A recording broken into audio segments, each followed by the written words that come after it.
October 4th, 2025. Luzon Vision. Mga taga Luzon, maging maingat lamang ang lahat lalo na sa Manila o Metro Manila. Dahil may dalawang City Hall na nakita ko sa vision ko na masusunog pa lamang. Dalawang City Hall ito na sakop ng Luzon.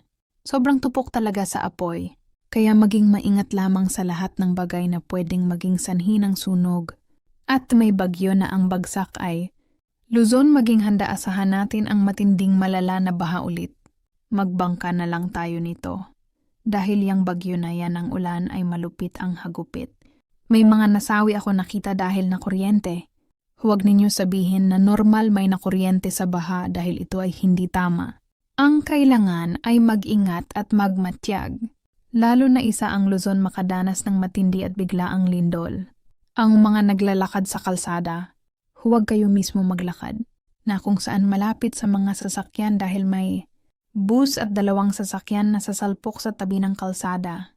Ngunit may nasawi dito, maging maingat lamang ang lahat. May nakita ako sa vision ko aksidente.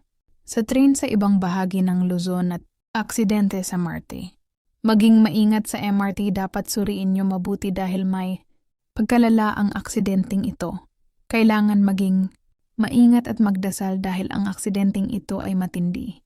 Kahit ano pa man ginagawa natin, sa araw-araw na pamumuhay natin huwag natin kalimutan ng manalangin palagi. Dahil ang himala ng langit ay hindi natin masasabi. Maging maingat at maging handa.